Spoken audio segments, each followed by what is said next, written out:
¿Alguna vez te has preguntado qué es la autonomía o qué tan autónoma eres? Este concepto se puede confundir con otros como independencia o autosuficiencia, pero la autonomía no significa estar solo o rechazar el apoyo de los demás. Se trata de elegir libremente y sin presiones. En el caso de las mujeres, hablar de autonomía es fundamental porque en la historia han sido educadas para depender de figuras masculinas en lo económico, en las decisiones y en el control de sus cuerpos, lo que ha generado profundas desigualdades que aún persisten y limitan su desarrollo personal y social. Existen tres dimensiones esenciales de la autonomía de las mujeres: la física, la económica y en la toma de decisiones, que determinan la posibilidad de vivir con dignidad, seguridad y libertad. La autonomía es un pilar fundamental en las relaciones de pareja. Cuando una mujer es autónoma, puede establecer vínculos basados en la elección genuina y el respeto mutuo, en lugar de relaciones condicionadas por la dependencia económica o emocional. La autonomía no solo beneficia a las mujeres, sino que transforma la forma de relacionarnos, fomentando vínculos justos y equitativos. Buenos días, amigas y amigos de Diálogos en Confianza. Gracias por acompañarnos este viernes de pareja y en el contexto del 8M. Hoy vamos a hablar de un tema muy importante que es la autonomía de nosotras las mujeres. Esta capacidad que tenemos para elegir libremente sobre nuestra vida en condiciones de igualdad. ¿Pero a qué nos referimos con la libertad? ¿Actualmente existen estas condiciones de igualdad para que las mujeres podamos construir nuestra autonomía? Esta pregunta y más responderemos hoy aquí en Diálogos en Confianza, así que quédense con nosotros porque va a ser un diálogo muy constructivo. Magdalena Alejo, buenos días, nuestra compañera que estará alternando hoy con Lía Vadillo en la interpretación en lengua de señas mexicana. Y como siempre también es un placer saludar a Javiera Ramírez, que estará hoy con nosotros también conversando y compartiéndonos la voz de la audiencia. Javi, ¿cómo estás? Buen día. Muy bien, Natalia, muy buen día. Y yo estoy muy contenta y emocionada por el tema. Quédense con nosotros. Los invito a que nos escriban sus opiniones, sus historias, sus preguntas en redes sociales. Estamos en Facebook, estamos en X y también llámenos por teléfono para que hagamos la conversación. Claro que sí, mi Javi. Les presentamos a las especialistas que estarán hoy platicando con nosotros en Diálogos en Confianza. En primer lugar, le damos los buenos días a Tania Rocha Sánchez. Ella es doctora en Psicología Social, investigadora en la Facultad de Psicología y especialista en estudios de género de la UNAM. Tania, bienvenida. ¿Cómo estás? Muchísimas gracias. Contentísima y con toda la actitud, como decíamos, para poder platicar entre nosotros. Así es, gracias por Muchas estar gracias con a nosotros. ustedes. Igualmente le damos la bienvenida a esta conversación a Patricia Valladares de la Cruz. Ella es doctora en Psicología e investigadora de género de la FES Iztacala de la UNAM y escritora. Patricia, qué gusto conversar contigo hoy. Un placer. Ya nos vamos a divertir Nos vamos a sondeando divertir. los asuntos de mujeres. Así es. Igualmente recibimos en Diálogos en Confianza a Mónica Figueroa González. Ella es psicoterapeuta especialista en terapia de pareja, en autoconocimiento, sexualidad y relaciones humanas. Mónica, buen viernes, ¿cómo estás? Pues bien, contenta, ya queriendo desmenuzar todo esto que tenemos que decir en nuestro elemento, dice Pati, ¿no? Sí, justo lo decíamos antes de entrar al aire, que estábamos en nuestro elemento. Y finalmente, y con el mismo gusto, le damos la bienvenida a la conversación a Kimberly García Barrera. Ella es psicoterapeuta, especialista en perspectiva de género. Kimberly, ¿cómo estás? Bienvenida. Muy contenta, igual, muy entusiasmada de hablar de estos temas tan importantes para la sociedad. No, al contrario, gracias a las 4 por acompañarnos. Y empecemos por definir a qué nos referimos con el concepto de autonomía y por qué es muy importante enfocarnos en la autonomía de las mujeres, Mónica. Yo creo que es vital, de alguna manera, que nos demos espacio para hablar de nosotras y de lo que nos pasa. ¿Por qué es tan importante hablar de la autonomía? Creo que porque vamos caminando por el mundo, ¿no? Relacionándonos, siendo, teniendo vínculos, afectos, pero a veces no es muy claro quién soy yo y cómo puedo gestionar todo lo que yo soy. Y además, ¿a quién le toca gestionar lo que yo soy? Porque pareciera que en muchos momentos ha sido como una situación que le toca a alguien más, ¿no? Al sistema, al patriarcado, a tus papás, a la pareja. Pero empezar a tener esta conciencia de necesito la libertad para poder saber quién soy, saber lo que necesito y poder elegir y caminar por la vida y tomar mis decisiones, pero como con un gran regalo de conciencia de que esta soy y qué es lo que necesito, creo que ahí empieza como lo importante de hablar de la autonomía. Porque a partir de ahí te relacionas con el otro, ¿no? Con el sistema, con las personas, con tus hijos, con quien sea, pero en relación a lo que tú crees y al espacio que ocupas en ti misma, creo que es así como se van construyendo relaciones saludables o no tanto. Claro, y son preguntas fundamentales las que planteas, ¿no? Desde quién soy y quién gestiona ese ser, Tania. Sí, justo ya lo decían al principio y creo que es importante reiterar que por autonomía entendemos esta capacidad, aunque me gustaría más plantearlo como posibilidad, de poder elegir en términos de nuestros deseos, en términos de eso que aspiramos, de nuestras metas, de una forma consciente. ¿Y por qué digo posibilidad más que capacidad? Porque a veces tenemos esta tendencia como a pensar que entonces depende de las posibilidades o habilidades de una persona. Y algo muy importante en esta comprensión de la autonomía es entender que tiene que ver con el ejercicio de nuestros derechos como mujeres, es decir, que se requieren condiciones sociales, estructurales, en el contexto, para que realmente podamos elegir en libertad. Por eso aclaraban al principio que no es lo mismo que independencia. Yo puedo ser independiente en el sentido de pensar que tengo un trabajo, tengo una remuneración económica, quizá en casa tomo decisiones, pero el tema de la autonomía supone si realmente esas decisiones que yo puedo tomar traspasan esas paredes de mi propia realidad. Es decir, es importante comprender esta necesidad de que haya una plataforma social que posibilite esa autonomía. Decían una autonomía física, una autonomía económica en la toma de decisiones.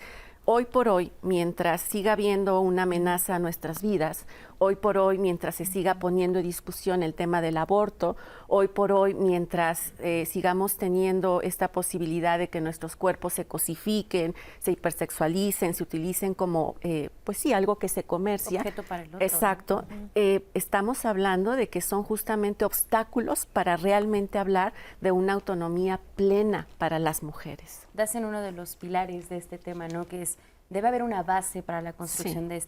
de esta autonomía y de los obstáculos. Obstáculos que históricamente se han establecido y que hasta la fecha, pues, tenemos que hablar de ellos, Pati. Claro, y ahí se va a empezar a poner interesante la cosa, porque quizás la primera pregunta es qué tan autónomas somos las mujeres en este momento. Y qué tan autónomas somos no es un asunto personal, Así es. sino que depende de condiciones históricas, sociales, estructurales. Y es muy curioso porque cuando preguntamos en la autonomía, la pregunta, y para todo el público, y tiene que ver con hombres y mujeres, ¿qué tan libres somos para decidir cómo vivimos el mundo, cómo habitamos, cómo nos vestimos, cómo hablamos, qué hacemos, dónde trabajamos, etcétera? Y entonces esas posibilidades de libertad están limitadas por muchas condiciones sociales. Claro. Y entonces, para ir empezando a desentrañar, este famoso 8 de marzo, y quiero decirles a todos que en todo el mundo, en muchos países, se están llevando a cabo eventos como este. Y eso es muy interesante porque eso habla de todo un desarrollo histórico donde las mujeres nos fuimos preguntando en la historia de la humanidad por qué no teníamos los mismos derechos para hacer lo que queremos hacer. Claro. Y entonces ahí empezamos a desentrañar que y ahorita que decía Tania, bueno, las mujeres eran concebidas sin derechos, literalmente, ¿no? Y si lo pensamos ahorita que estaba yo hablando ayer con unos compañeros, el pelo que es nuestro pelo, si tenemos el pelo corto, largo, si nos lo cortamos y no sé qué, no era una decisión de las mujeres, sino eran decisiones familiares. Incluso en muchas comunidades indígenas todavía las mujeres no se pueden cortar el pelo si no tienen permiso de los padres o del esposo, etcétera. Y si lo pensamos bien, suena verdaderamente absurdo, porque otras personas, la familia o el Estado, tienen que decidir acerca de nuestro cuerpo. Si tenemos hijos, si no tenemos hijos, si qué tipo de figura tenemos, si gordas, flacas. Entonces, si lo vemos bien, nuestros derechos están coartados por una serie de condiciones sociales que nunca nos preguntamos y que las damos por hecho. ¿Qué tan autónomas somos actualmente? Es una gran pregunta porque también me hace pensar, ¿no? O sea, ahorita estamos obviamente desentrañando lo que implica el concepto de autonomía, pero puede ser, y es la pregunta, que en esta construcción haya ciertos ámbitos donde tal vez haya más avances en cuanto a la autonomía de las mujeres y haya otros en los que tal vez todavía hay muchos pendientes. O sea, ¿puede coexistir esto? Kimberly. Sí, por supuesto. La autonomía es súper compleja, pero dentro de las posibilidades, sí, las mujeres podemos ser un poco conscientes o más conscientes de qué podemos elegir, aún en las condiciones en las que estamos. Por supuesto que la autonomía no es individual, ¿no? Y eso sí quiero recalcar mucho, porque a veces se señala como a las mujeres de, es que ella no quiere, pues ella no estudia porque no quiso, claro. ella pues trabaja porque quiere, pero es que sí estamos inmersas en ciertas condiciones sociales de desigualdad que sí hace que no podamos tomar decisiones de manera libre. Pero aún así, en nuestro contexto, también es importante que las mujeres podamos sentirnos merecedoras de poder elegir, ¿no? Y eso es muy importante, tener pues una red de apoyo en la cual te sientas segura para poder ser libre y poder elegir. Entonces, si bien vivimos en una estructura desigual y patriarcal, también hay un contexto que me puede favorecer para que yo pueda elegir en mi ámbito de competencias. Claro. Y además, perdón que claro, te Daniela, interrumpa, pero me adelante. parece muy importante aclarar que justo no pensemos la autonomía como una meta o un resultado al que se llega y listo, es un proceso. Y efectivamente puede haber áreas en las cuales hemos logrado una mayor conciencia que coincide además con posibilidades que se van gestando socialmente y que hacen que tengamos pues mayor posibilidad de ir tomando efectivamente decisiones de forma informada, por ejemplo, con conciencia de lo que supone, pero tal vez habrá otras áreas en las cuales nos cuesta más trabajo. Yo platicaba en particular con Javiera que para mí un elemento muy importante en lo que trabajo en investigación es entrar en el elemento subjetivo. ¿Cómo es que todas estas barreras socioculturales a las que nos seguimos enfrentando también permean el cómo nos pensamos a nosotras? Y lo digo porque, sobre todo trabajando en la universidad, y ya nos contará también Patti su experiencia, yo he visto a partir de la pandemia y de toda esta cuarta ola feminista, como se ha nombrado, que las chicas llegaron a las clases con mayor conciencia en muchos sentidos. Conciencia sobre la violencia de género, conciencia sobre pues, las posibilidades que tienen, la importancia justo de ejercer sus derechos. Pero, por ejemplo, veo que en el terreno de lo amoroso, en el terreno de lo que tiene que ver con la pareja, ahí no solo ellas, todas nos seguimos torciendo. Y pienso que justamente hay una cosa clave que lo ha dicho, por ejemplo, Marcela Lagarde, nuestra autonomía está relacionada con cómo nuestra subjetividad ha sido creada, hemos interiorizado esta idea de ser para otros. Y no para nosotras. Nos cuesta mucho trabajo. Yo recuerdo hace años en una investigación en Latinoamérica con mujeres ejecutivas, una de ellas ganaba cantidades estratosféricas y le preguntaba en qué empleaba su dinero y decía que no podía usar su dinero para algo personal, tenía que usarlo para sus hijos. Claro. Eso tiene que ver con autonomía e implica sí una beta subjetiva también, una beta emocional que hay que trabajar muchísimo, que implica una conciencia de género y que, como me decían recientemente algunas participantes en esto que estoy haciendo, duele también ir tomando esa conciencia. Sí, porque te hace ver el contexto actual en el que vivimos. Y justo una de las reflexiones iniciales que queremos compartir con ustedes fue una pregunta que le realizamos a nuestra audiencia.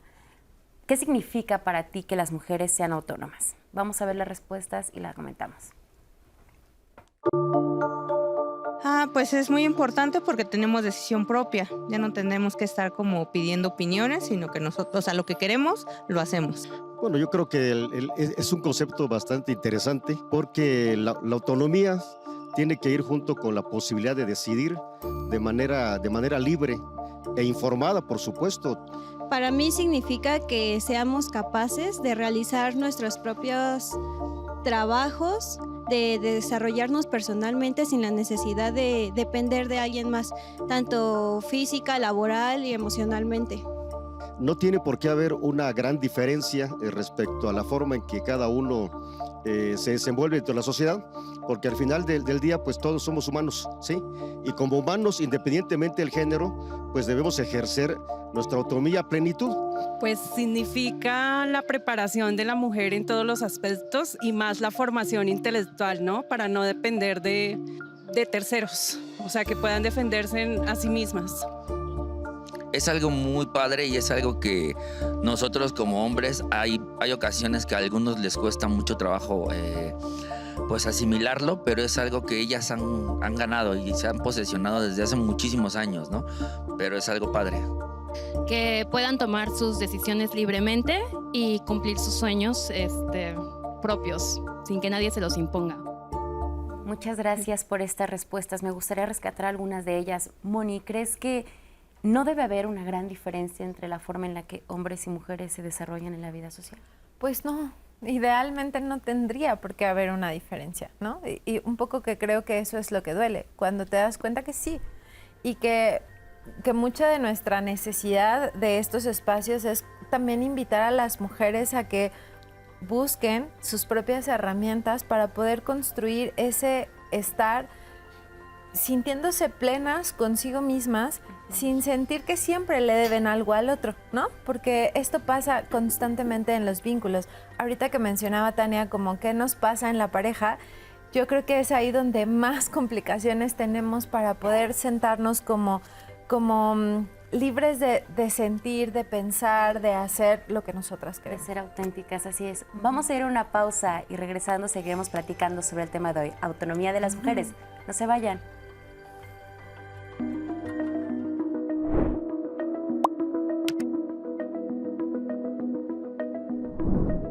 La autonomía de las mujeres no es un privilegio, es un derecho que ha sido limitado por estructuras sociales que favorecen la dependencia. Gracias por continuar con nosotros en Diálogos en Confianza. Hoy nuestro tema, la autonomía de las mujeres. Y vamos a ver qué es lo que nos han dicho en las redes sociales, mi Javi. Así es, bueno, tenemos muchas opiniones. Me encanta que ahora los hombres están participando muchísimo, eso casi no ocurre. Entonces, pues muchas gracias por los comentarios que nos han dado. Les voy a leer ahorita a Almendra Ortiz. Dice, yo trato de ser autónoma, pero siento que en ocasiones mi pareja se molesta por esto y le cuesta trabajo aceptar y entonces me siento culpable. Ofelia Chávez, autónoma es ser tú misma, emocional, física y económicamente. No lo hemos ganado, es nuestro derecho. Dolores Flores nos dice, excelente y complejo tema, pues tiene que ver con los roles de género. Armando Sesma dice, mientras la frustración y el encono permanezcan en la mujer sin la participación del hombre, eso será más doloroso y el cambio será lento. Wow. Ese es un comentario que tenemos de uno de ellos y bueno, pues aquí estamos ya abriendo el debate porque hay muchas opiniones en las que llegan a decir que a lo mejor estamos hablando solo de esto, que por qué tendremos que hablar, ¿no? Que en realidad hay como que ya estamos en la autonomía, como que no es necesario hablar de eso. Alicia nos dice, todas las mujeres somos autónomas. Por lo menos ahora lo puedo afirmar porque han cambiado muchas cosas y hay más libertades. Lo que creo es que no están conformes con lo ya alcanzado. Okay. ¿Qué opinan? Okay. A ver, muchísimas cosas. Estábamos diciendo ahorita que, bueno, voy a decir literalmente, que ser macho está mal visto. En los años 50 del siglo anterior, época Pedro Infante y demás, era un orgullo nacional ser muy macho, tener muchas mujeres, etcétera, etcétera, y eso era lo correcto. Y lo que hacía ser hombre. Y un hombre era un hombre en la medida que tenía control de todo lo que había a su alrededor, ¿no?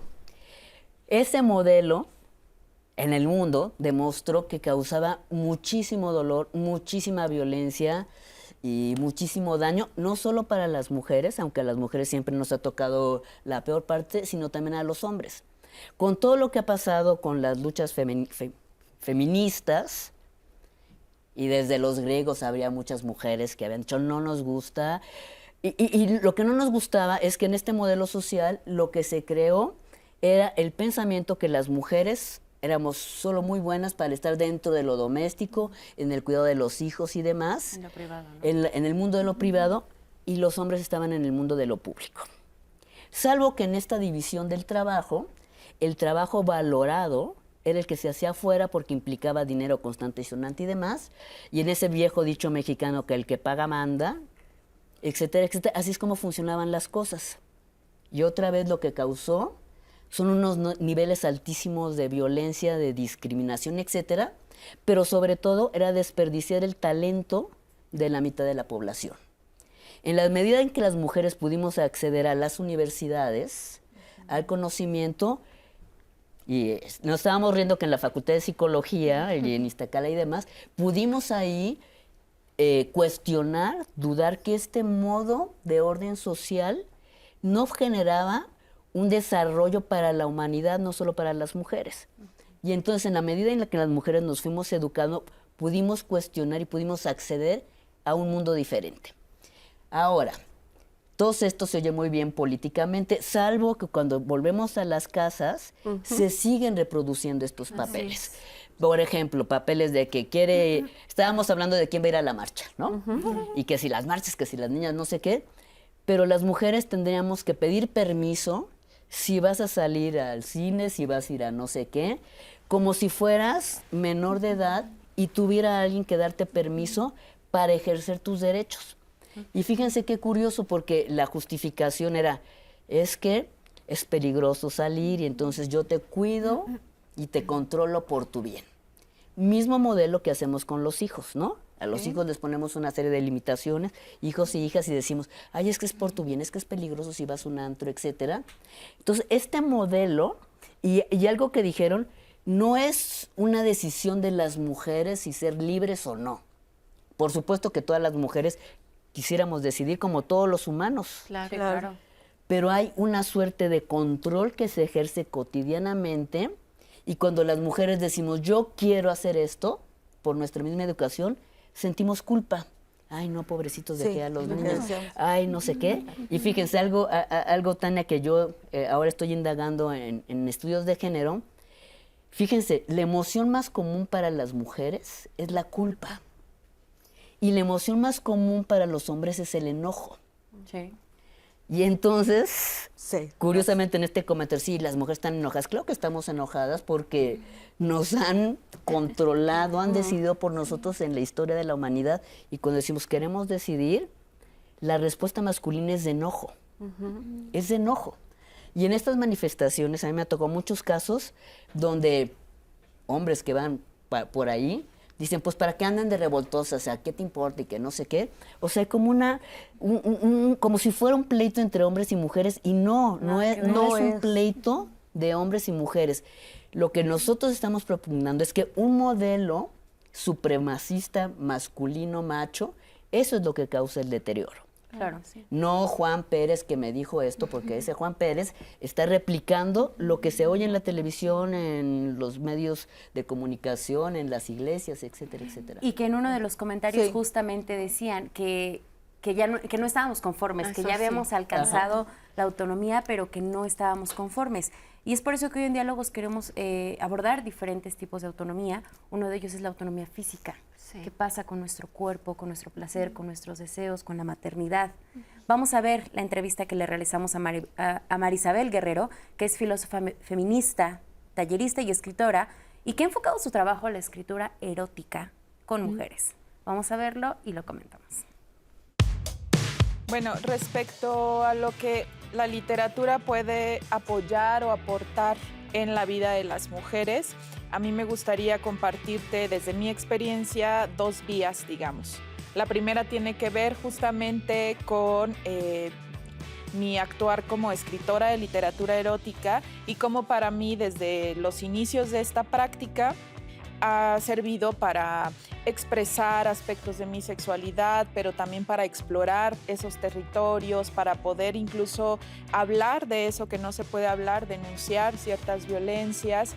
Esa práctica de la escritura erótica se transforma porque también comienzo a cuestionar cuáles son mis nociones de erotismo, cuáles son mis nociones de sexualidad, de deseo, de placer, y entonces en conjunción la práctica de la escritura erótica se vuelve mucho más potente, ¿no? En conjunción con esta toma de conciencia feminista. Mira, llevo casi 10 años desarrollando estos talleres y que en los últimos años ya asumieron el nombre de Círculo de Escritura Erótica de Mujeres, pero sí en esos 10 años es increíble ver cómo muchas de las mujeres que llegan mencionan que, por ejemplo, nunca se habían referido a su vulva con ese nombre o nunca habían hablado de masturbación, por ejemplo, ni con sus parejas, ni con su familia, o nunca habían pronunciado muchas otras cosas que tienen que ver con ellas mismas, que son pues su cuerpo. Entonces creo que hay muchos tabús alrededor de todos estos temáticas, de todos estos aspectos de la vida de las mujeres. Entonces formar parte de estos círculos de escritura erótica creo que en primer lugar transforma algo que tiene que ver con que las mujeres, de nuevo, siguiendo esta herencia del movimiento feminista y de estos grupos de autoconciencia, de nuevo reclamamos esos espacios, creamos esos espacios para nosotras, para poder hablar de eso que nos han dicho que no se habla. Los discursos se materializan en las corporalidades, los discursos tienen repercusión directa en nosotras, en nuestra vida, y a partir de ello, una vez que tomamos conciencia de eso, yo creo que el siguiente paso es revisar o reflexionar cómo asumimos, ¿no? ¿Qué nociones tenemos? ¿Qué nociones tengo de la sexualidad? ¿Qué significa para mí? ¿Qué significa para mí el erotismo? ¿Qué significa para mí la maternidad? Y a partir de ese explorar, creo yo además siempre en colectividad, como se hace en estos círculos, poder empezar a discernir cuáles de esas nociones, cuáles de esos conceptos son realmente míos. Muchas gracias a Mar Guerrero por esta información y sobre todo por darnos una parte de lo que implica la autonomía física en las mujeres, ¿no? Ella nos hablaba de esta transformación que logra a través de la actividad que ella realiza. Y mi pregunta sería, ¿cuál ha sido la relación que hemos tenido las mujeres o la falta de relación que hemos tenido las mujeres con nuestra sexualidad, con nuestro placer, con nuestro deseo? ¿Y por qué ha sido un tema tabú? Y también, ¿qué papel ha tenido la culpa? La culpa que ya sale desde hace rato, pero creo que en este aspecto está súper presente. Sí, bueno, la problematización es de que no nos hemos apropiado de nuestro cuerpo porque se han apropiado otros de nuestro cuerpo en todos los sentidos, ¿no? Para trabajar desde el placer, para procrear, y entonces pareciera que el cuerpo se instrumentaliza para el ser de los otros. Y a partir de ahí, bueno, pues es complicado que yo pueda tener autonomía física, porque entonces no es mi cuerpo, no es el corte de cabello que yo elijo, no es si quiero no mostrar mis canas, sino que son los estándares sociales que tienen para mí. En consulta me encuentro, por ejemplo, en crisis con mujeres de 30 a 40 años de no sé si quiero ser madre o no, porque me están diciendo que ya se me está pasando la edad, ¿no? Y entonces empiezan como a cuestionar que si ya tenían una decisión, la presión social viene.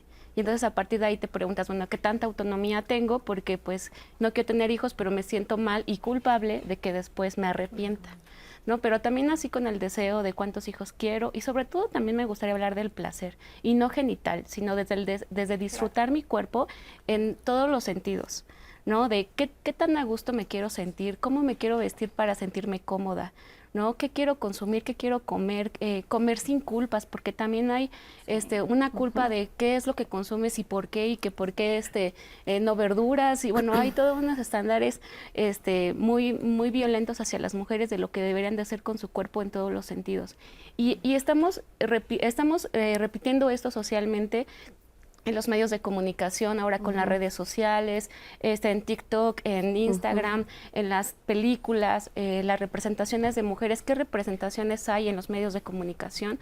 Y entonces también eso lleva a que las mujeres también tengamos conductas que puedan ser derivadas a un trastorno de conducta alimentaria, claro, que también es otro tema. O sea, en consulta veo a niñas, adolescentes que empiezan a tener esta complejidad, ¿no? De no querer su cuerpo, de no amarlo, de no agradecer todo lo que hace por ellas o por nosotras, porque no es el cuerpo que dicen que debo de tener. Hablas de estos estándares, de estos mandatos que existen y que son lineamientos que son históricos, o sea, que no son de la época reciente, sino desde siglos atrás existe este señalamiento de cómo debe verse el cuerpo de la mujer, de quién tiene voz y voto en el cuerpo de la mujer, y pues no hemos sido nosotras las que tienen ese poder de decisión. De hecho, yo quisiera recuperar la última pregunta en el sondeo donde una mujer decía que no estamos conformes, o sea, queremos más y ya todas las mujeres tenemos autonomía.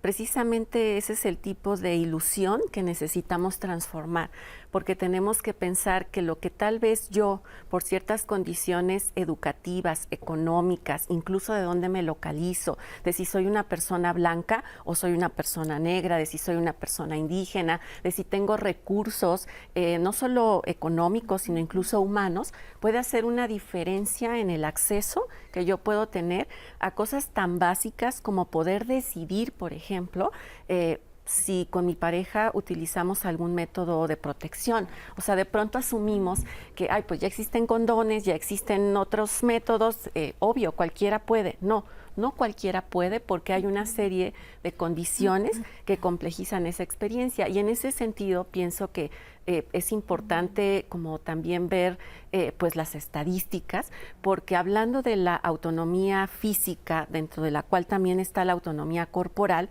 hoy por hoy, cada determinado segundo siguen siendo vendidas niñas de menos de 10 años o siguen siendo forzadas a casarse como parte de un trueque entre dos familias. Seguimos teniendo un alto problema o una alta problemática en términos de la prostitución y el hecho de la trata de mujeres, de niños y de niñas. Tenemos también una gran dificultad en cuanto a todo este control que hay sobre nuestros cuerpos, ya lo decían ahorita. Lo que comes, lo que no comes, me decía una vez una consultante, bueno, es que ahora ya sé que tengo un pellejo que me sobra y que me tengo que operar. O sea, cosas que vamos, bueno, no nosotras, sino que se van inventando y que van al final castigando a nuestro cuerpo. Y quiero cerrar, porque me llamó mucho la atención, coincido en lo que decía Kimberly del placer, y me quedo pensando en lo que comentaba la escritora, porque ni siquiera nos autorizamos a escribir. Algo que atraviesa el tema de la autonomía, de esta autonomía en nuestra subjetividad, es justo el sentirnos autorizadas, autorizadas para desear, autorizadas para hablar, autorizadas para saber, autorizadas para sentir, autorizadas para no querer algo. Y entonces yo veo cómo entre mis estudiantes mujeres, en contraste con los varones, ellos, lo hemos hablado incluso en términos de quienes devienen como terapeutas, lo fácil que es para ellos cobrar 1,000 pesos y ellas están como, no, ¿cómo voy a cobrar? Me siento mal, además soy feminista y además defiendo a las mujeres. O sea, tenemos ahí todos estos elementos, no solo interiorizados, sino, vuelvo a reiterar, en un contexto sociocultural que complejizan que realmente todas las mujeres podamos vivirnos desde esa posibilidad. Creo que es importante tenerlo en cuenta y no quiero dejar de decir, por esto que decías de las redes, estos discursos, se lo comentaba Javiera, de la fuerza femenina, de si quieres tener una pareja, entonces bájale a tu fuerza masculina. Por favor, no abran sus oídos a eso. No hay fuerzas femeninas, energías masculinas. Es otra manera de tratar de controlar justo esta posibilidad de ser dueñas de nosotras mismas. Así es. Muchas gracias, porque sí es creo que un discurso que tiene muchísima fuerza y no saben la cantidad de contenido que o sea, ni siquiera tienes que buscarlo ni clicarle tanto, te sale luego, ¿no? Esta parte de cómo balancear tu fuerza femenina o tu fuerza masculina, pero incluso en términos de para atraer a alguien más. Así es. O sea, de si quieres tener una buena relación, para gustar, para que los demás te vean de cierta forma, lo difundido que está. Vamos a ir a una pausa y regresando seguiremos platicando de esta parte de la autonomía, que es la autonomía física. Hay un material muy interesante que quiero que ustedes vean, donde nos cuestionamos, y la pregunta es, ¿crees que las mujeres tienen control total sobre su cuerpo? Empiecen a mandarnos en redes sociales cuál es su respuesta, cuál es su postura, y regresando de la pausa vamos a ver lo que las personas en la calle nos contestaron, porque de esto emanan muchísimas reflexiones en torno a la construcción de la autonomía de las mujeres. El tema que estamos tratando hoy en Diálogos en Confianza. No se vayan, ya volvemos.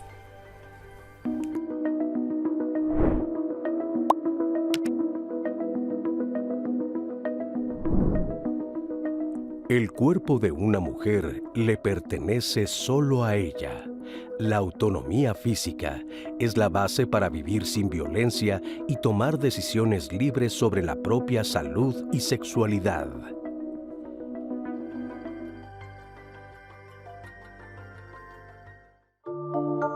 No, yo creo que en la sociedad, por la sociedad, aún todavía tenemos muchas limitaciones. Realmente aún no somos totalmente autónomas e independientes de nuestro cuerpo, entonces yo creo que no. Bueno, yo no creo que sea eso ni siquiera un objetivo en sí.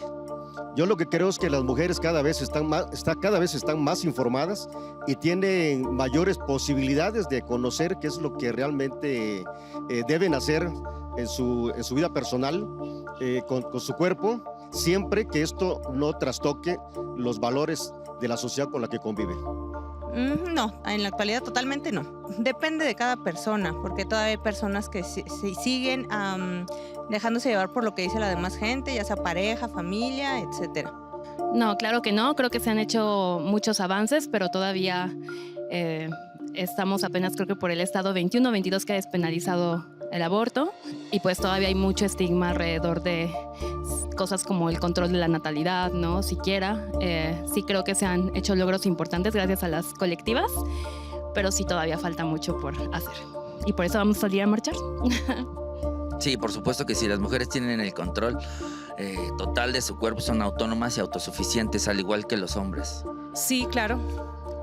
O sea, las mujeres tenemos control total sobre nuestro cuerpo. Desafortunadamente, por la ausencia de valores que estamos viviendo hoy día en la sociedad, la mujer ha tergiversado el valor que tiene nuestro cuerpo, hipersexualizándose a través de las redes sociales. Pero el control del cuerpo, tanto de un hombre como una mujer, es autónomo. O sea, nadie puede mandar en el cuerpo de otro. Muchísimas gracias por todas las respuestas que podemos ver en este sondeo, que son muy variadas, diversas. Moni, ¿qué opinas de lo que acabamos de ver? Ay, muchas cosas. Sí, como que todas queremos decir mucho, ¿no? Como al respecto. Pero antes de contestar tu pregunta, hace un momento que estábamos hablando que ya está muy claro que la autonomía tiene que ver también con una estructura social que nos permita y nos sostenga y demás. A mí me gustaría mucho como poder transmitirle a las personas que nos miran qué pasa en lo privado. O sea, no solo miremos todas estas cosas sociales que no nos ayudan, que nos perjudican y tal. Cuando yo escucho a las mujeres en consulta, cuando las escucho en pareja, hablando de sus demandas, me dan muchas ganas de decirle, creo que necesitamos silencio para escuchar qué nos pasa, para que podamos identificar el malestar, lo que no se siente bien en el cuerpo, para que podamos decir, wow, espera, a mí no me gusta que me toques ahí. No, ya no tengo ganas, ¿no?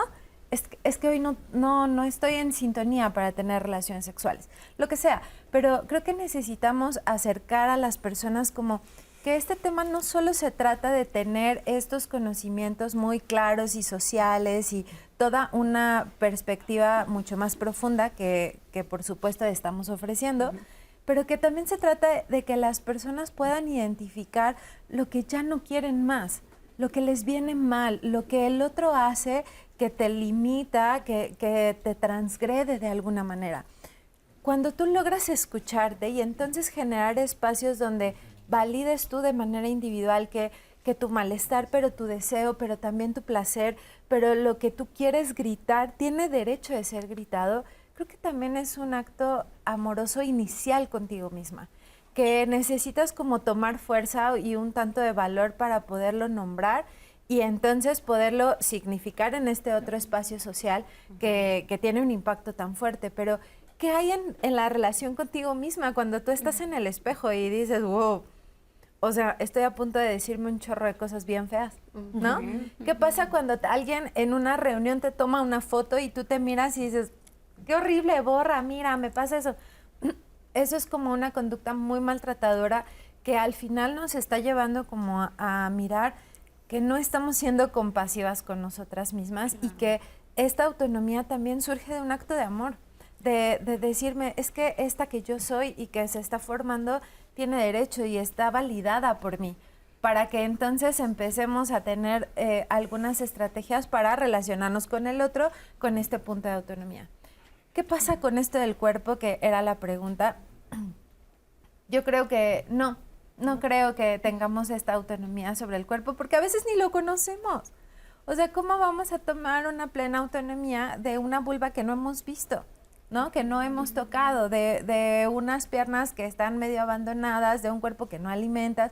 O sea, la relación creo que inicial con nuestro cuerpo necesita ser vista y necesitamos apostar un poco a qué tanto nos estamos bien tratando para que entonces yo, en mi capacidad de gestionar mi cuerpo, yo pueda decirte, no, esto es mío.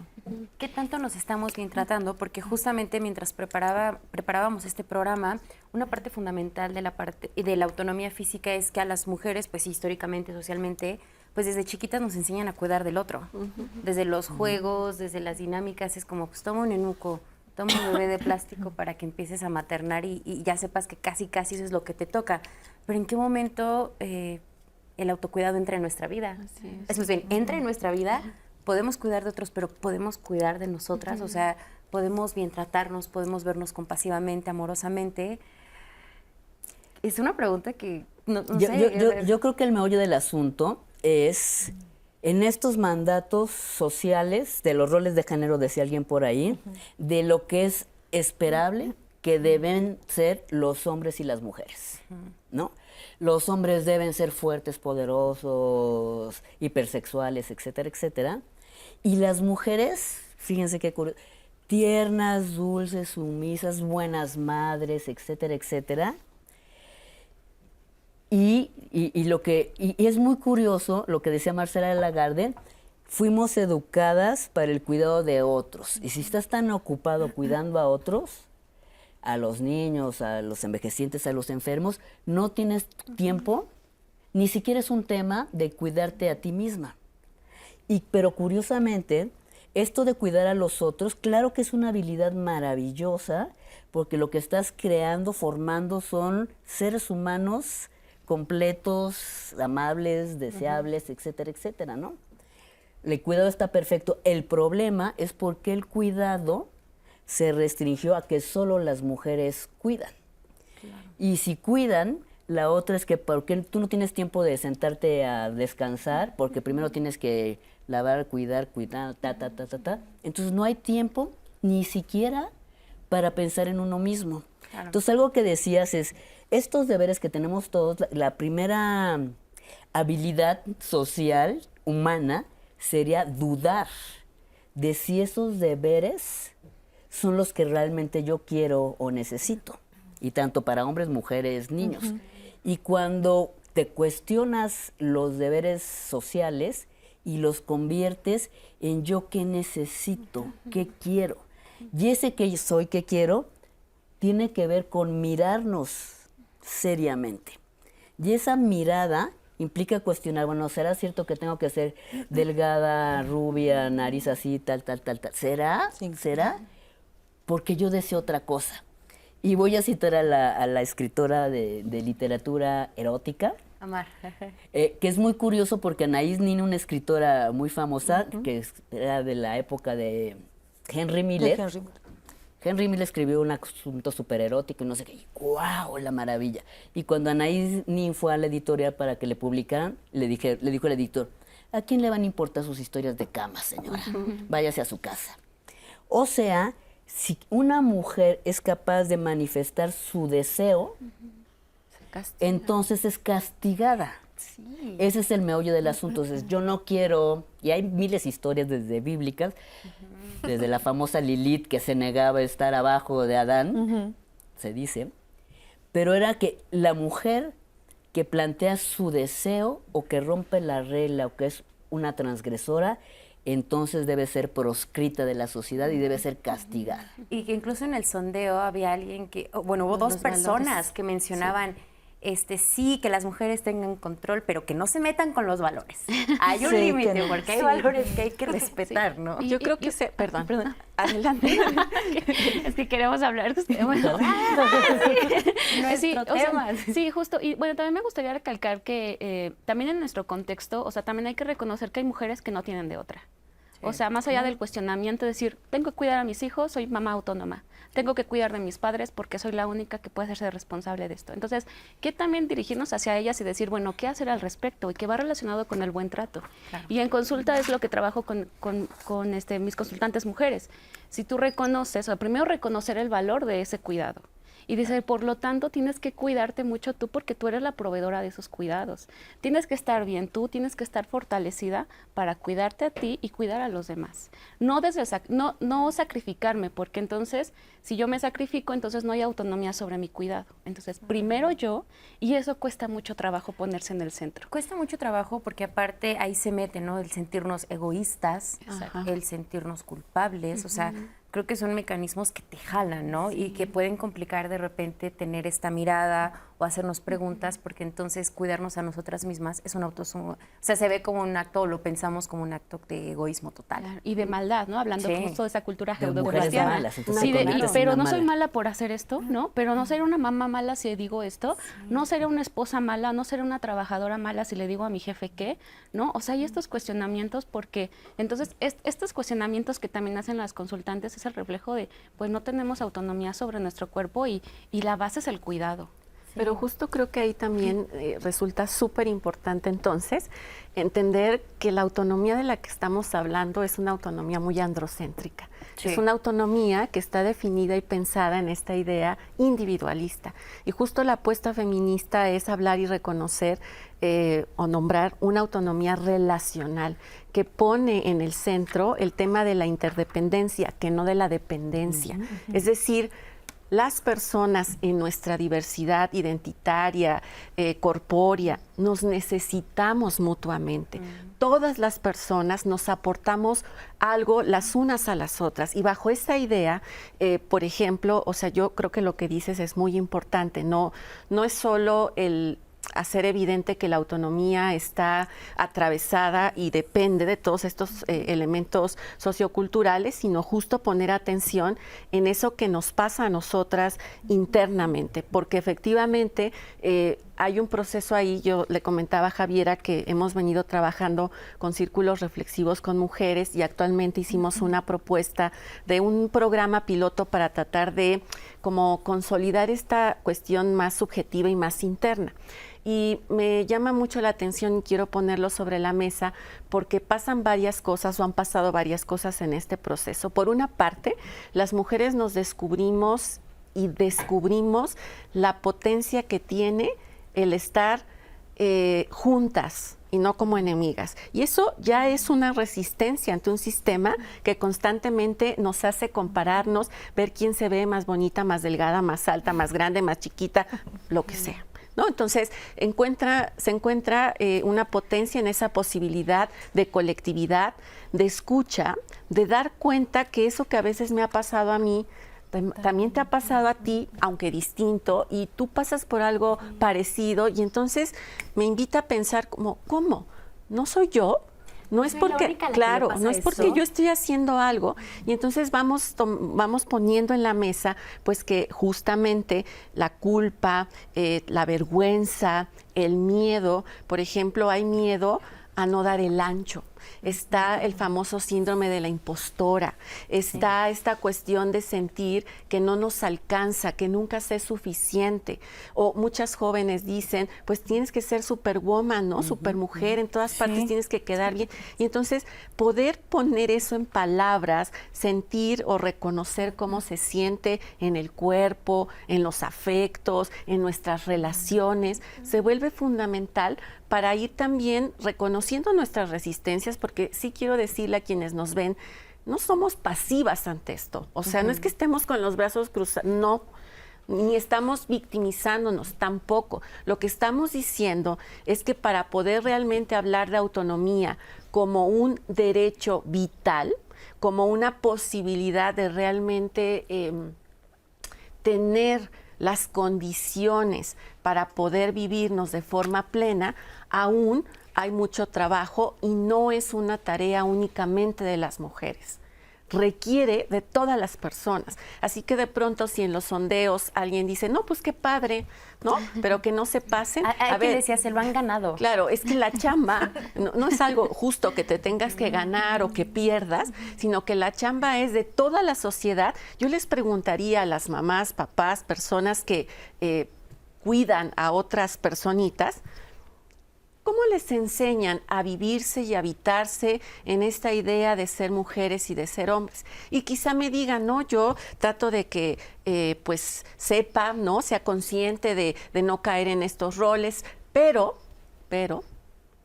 a mi hija le digo que cada vez que sale, se cuide, que me hable, que llegue a esta hora. Y a mi hijo no le digo nada. Y sobre todo, no es que no le diga algo en cuanto a cuídate, sino no le digo, oye, sé responsable de tus acciones, sé responsable de cómo estás o cómo te comportas con otra persona, sobre todo cuando es una mujer. Y es importante también esto que decía Patti respecto al enojo, porque desafortunadamente, aunque hay muchos factores, muchas razones, pero este incremento en general de la violencia, pero además de la violencia de género, esta violencia machista que se evidencia de muchas formas, también es resultado justo de nuestra mirada como personas, como individuos, sobre todo si eres varón o te habitas desde ahí, está tan reducida y está tan fundamentada en la amenaza de lo que no tienes que ser. No llores porque pareces vieja, no tienes que parecer débil, que entonces, claro, si de pronto empiezo a ver a una persona que se habita, se vive como mujer y que pues no me requiere, o sea, ¿qué le doy yo a esta mujer? Y entonces generamos nuevas dinámicas que justamente abonan a la posibilidad de la violencia, del maltrato, por mencionar algunas cosas. Claro, sobre esto último que dices, ¿no? O sea, cuando nos empezamos a mover de estos estereotipos, pues lo ideal también sería que haya nuevas formas de crear estas masculinidades, ¿no? Porque esta masculinidad hegemónica pues viene de muchos estereotipos, de actos sumamente violentos contra la otra edad. Vamos a seguir ahondando en este tema. Hoy estamos hablando de la autonomía de las mujeres y abordamos a qué se refiere en general a la autonomía física, pero faltan otras, la autonomía económica y también la autonomía en la toma de decisiones. Así que quédense con nosotros porque seguiremos platicando y analizando. Estamos en vivo en Diálogos en Confianza, no se vayan.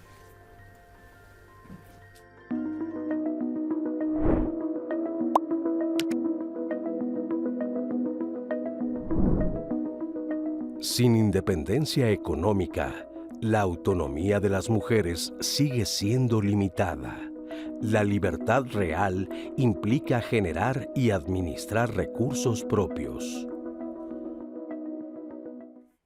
Muchas gracias por continuar con nosotros en Diálogos en Confianza. Hoy estamos hablando de la autonomía de las mujeres.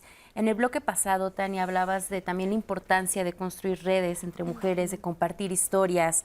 Y ya hablamos de la autonomía en general, de la autonomía física, pero también es importante hablar de la autonomía en lo económico. Es por eso que les invito a ver el testimonio de Guadalupe, que justamente nos habla de esta autonomía, pero también de lo valioso que fue para ella contar con una red de apoyo de mujeres. Vamos a verlo y lo comentamos.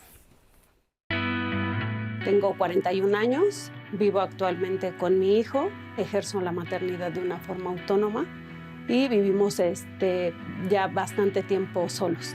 Decidí salir de mi casa era una inquietud propia de llevar una maternidad autónoma, pero tenía esta idea de no poderlo hacer, de no tener los ingresos suficientes, de no tener los cuidados suficientes para yo poder maternar a mi hijo de una forma adecuada. Y finalmente, pues decidí hacerlo no sola, lo hice por una pareja que tenía en ese momento. Hubo una situación, muchas situaciones de violencia física, psicológica, emocional, financiera, que fue lo que al final yo decidí concluir con esa relación y quedarme sola con mi hijo, absorbiendo la totalidad de la renta de mi casa o del departamento que en ese momento habitábamos, con el temor de no poderlo hacer. Siempre estuve con el temor de no poder lograr llegar el día de la renta y yo tener ese dinero para pagarlo. Entonces pensé en regresar a mi casa, pensé en regresar con mi mamá, evitar pagar una renta, evitar estar teniendo gastos que yo creía que no podía sostener. O sea, pasaron los meses y yo seguía pagando la renta, seguía pagando la colegiatura, seguía pagando la tarjeta de crédito con la que me quedé, seguía con todos los gastos y yo podía seguir haciéndolo. Entonces me di cuenta que sí podía. Obviamente tenía que empezar a hacer cambios para poder sostener esa vida. Hablando del apoyo que tuve externo, yo estando aquí no tenía amigos, mis amigos se habían quedado y mis amigos de la infancia se habían quedado donde viví toda mi vida. Entonces no tenía una red de apoyo aquí, estaba realmente sola. Obviamente con mi familia, que sé que siempre me iba a apoyar, pero ingresé por recomendación de una amiga a un grupo de mujeres en donde comenzamos a compartir nuestra historia de una forma muy libre, de una forma en la que nunca me sentí juzgada. Esas mujeres, cuando empezaron a compartir sus historias, fue increíble y fue una forma de ver la vida muy distinta. Entonces fue algo muy importante, la sororidad. Al final todas ellas ni siquiera estaban cerca de mí físicamente porque todavía estaba la pandemia, hacíamos reuniones en Zoom y pues hoy puedo decir que no, que sí lo pude lograr y que estoy fuera de, pero pues con el amor de mi familia y de todas las mujeres que me impulsaron para llegar hoy donde estoy. Muchísimas gracias, Lupita, por compartirnos este testimonio que estoy segura que es una historia en la que muchas mujeres que nos están viendo se pueden reflejar, Pati. Estaba oyendo todo y no puedo dejar de señalar todo lo que estábamos diciendo de los cuidados, de que si les tocaba a las mujeres y demás. No es nada curioso que ahora que tengamos una mujer presidenta, y fíjense que tengamos una mujer presidenta con A, significa, entre muchas cosas, toda esta idea de que México era uno de los países más machos del mundo y que entonces, todavía hasta antes de las elecciones, en la universidad yo preguntaba una vez en un curso que qué pensaban si era posible que hubiera una mujer presidenta. En la universidad con académicos en un curso de género y decían que no. Que no porque el país tenía muchos resabios de machismo y que eso era imposible. Pues sucede que ocurrió.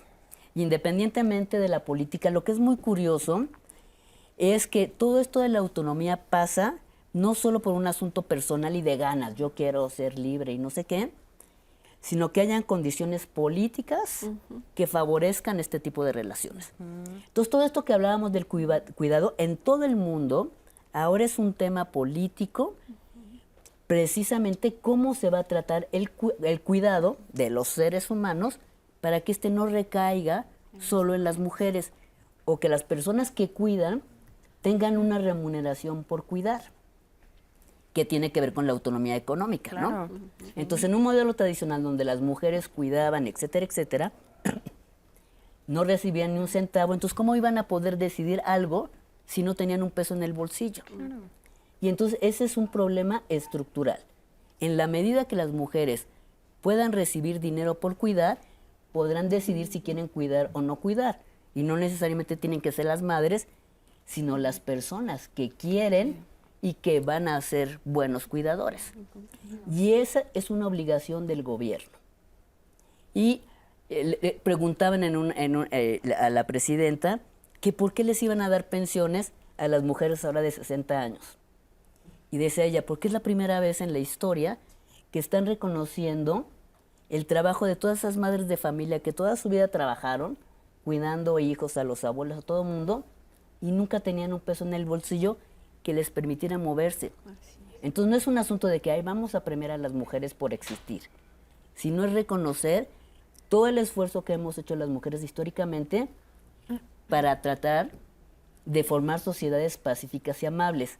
Y otra cosa que sale reiteradamente es esta relación maltratante que ocurre en las parejas. Y el maltrato como una estrategia relacional.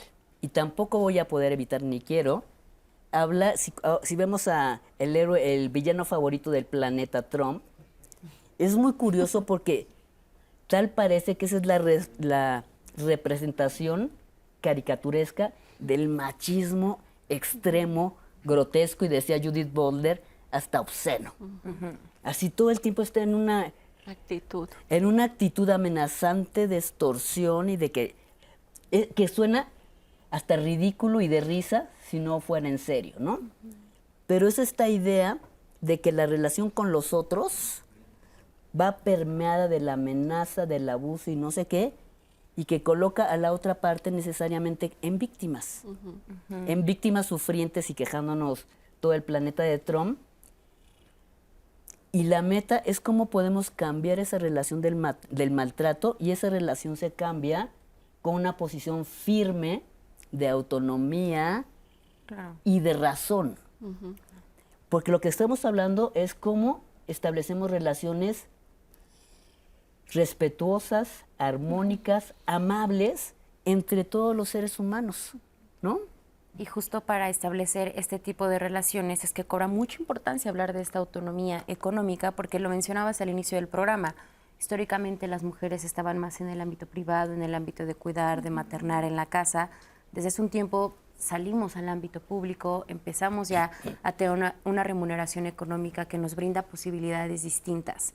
Sin embargo, claro que pesa todo lo que sucedió siglos atrás, porque lo veíamos en el testimonio. Lupita nos decía, hay momentos en los que dudé de mí, o sea, a pesar de tener esta autonomía económica, pensé que no iba a poder, porque históricamente el lugar de la mujer es adentro, no afuera. Y ahí es donde reitero, perdón, la importancia que tiene de verdad, además de todo esto que ya hemos señalado, pues sí, un trabajo, diría yo, permanente, como lo señalabas, Moni, de cuando nos vemos al espejo, de verdad vernos desde una mirada amorosa, compasiva, de reconocimiento, ¿no? En el sentido justamente de pues reconocer, yo abiertamente se lo digo a mis estudiantes, cómo me habita el síndrome de la impostora, cómo me puede, por ejemplo, costar muchísimo escribir, no importa, porque no es una cuestión intelectual, tiene que ver con una cosa que está muy en el fondo, ¿no? Por ejemplo, el tema del ejercicio, a veces lo posteo, no porque quiera yo mostrar que estoy haciendo ejercicio, sino por compartir que podría hacerlo desde el odio, podría hacerlo desde me choca mi cuerpo, me choca cómo me veo, ya se me ve la lonja, y entonces es un recordatorio para mí misma, ¿no? Como dicen por ahí muchas frases de pronto en las redes, en el mundo ya hay bastante odio, como para también nosotras odiarnos a nosotras mismas. Entonces, creo que sí requiere de un trabajo constante, consciente, permanente, y que además, sobre todo quienes son madres, padres o personas que cuidan a otras personitas, pues que se pueda fomentar ese proceso de autonomía, pero sigo insistiendo, una autonomía que sea empática, una autonomía que sea solidaria, una autonomía que justo, exacto, posibilite ese reconocimiento de todas las personas sin condicionar esos afectos, sin condicionar ese reconocimiento. Así es. Sí. Y también en ese video que lo que vimos es el testimonio de alguien que ha vivido las consecuencias de la violencia psicológica, ¿no? Y también estructural, por supuesto, de decir, bueno, yo no me siento capaz, yo tengo miedo de tomar decisiones, porque es algo que de manera sistemática las mujeres nos han dicho. Piénsalo bien, no te vayas a equivocar. Si lo vas a hacer, y si te equivocas, y si la riegas, ¿no? Y entonces están constantemente diciéndonos que no somos capaces. Y eso también impide que podamos tomar decisiones, el miedo y la culpa. Pero también me gustaría también mencionar algo que es curioso, pero hay casos en los que las mujeres cuando se independizan, gastan menos dinero que cuando estaban con sus parejas. Porque también hay que reconocer que las mujeres, además de dar un trabajo no remunerado a través de los cuidados, también el dinero que ganan fuera de él, también lo administran para el cuidado de los demás, incluso hasta para la pareja. ¿No? Así es. Y entonces eso también vulnera a las mujeres económicamente. También en este video me gustó mucho, Fina Sanz le llama familia afectiva, que es romper con el paradigma de la familia biológica, que es como la que te tocó, y si te apoya, qué bueno, y si no, ni modo, sino construir, porque también es parte del autocuidado, construir una red de apoyo donde yo me sienta segura, me sienta validada, no me sienta juzgada, y podamos apoyarnos.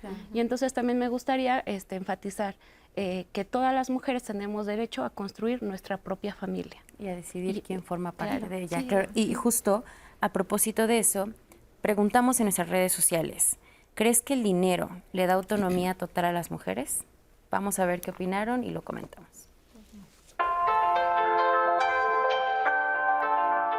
Al preguntar en nuestras redes sociales, ¿crees que el dinero le da autonomía total a las mujeres?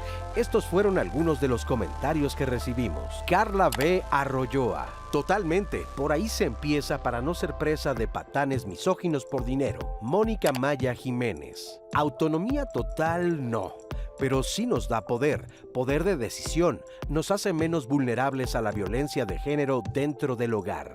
Dentista Guadalupe Ramírez Martínez. No necesariamente. Muchas veces se tiene autonomía económica. Sin embargo, ¿cómo explicas que aún así hay mujeres que se siguen sintiendo solas?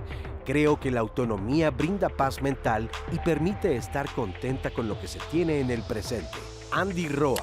Saber que tienes solvencia da paz, te puedes administrar los gastos y está uno agradeciendo que alcanzó para las prioridades. Los pesos que sobren se guardan y con el tiempo te das un gusto a gusto. Yaneli Jaimes. Es una parte importante, pero no lo es todo. También que tengan la seguridad que pueden seguir adelante y una red de apoyo. Berito MB. Creo que la autonomía emocional es el primer paso. Todo lo demás se trabaja en subsecuente. Cris Estrada. Pues no sé si autonomía sea lo mismo que seguridad, y no es que podamos hacer todo con eso, pero sí es algo importante para salir adelante sin necesidad de sentir que necesitamos a alguien más.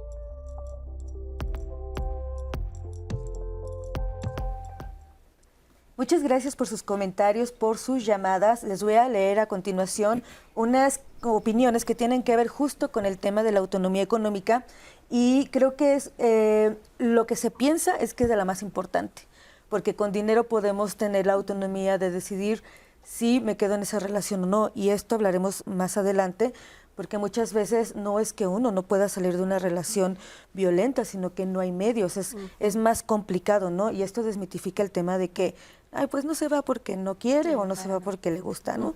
Lo profundizaremos. Hay una llamada de Dolores Flores, es un comentario de Facebook, nos dice, una condición clave para lograr la autonomía es la autosuficiencia, un monedero y espacio propio, y así decidir qué quiero y quién entra o sale de mi vida. Y otra clave es la educación. Kalin Cabreboca dice, la relación entre mujeres y hombres debe ser horizontal, no vertical. Los géneros se complementan, no se subordinan. Ahí quisiera también ver qué tanto influye el tema de lo económico, qué tan verticales pueden ser las relaciones entre hombres y mujeres. Y tenemos un comentario anónimo. Nos dice, hola, buen día. Muchas gracias por su información. Yo estoy muy decepcionada. Trabajaba de maestra, pero tenía que seguir estudiando para no perder mi plaza. Cuando me casé, mi esposo me dijo que ya no era necesario, que él me iba a dar todo.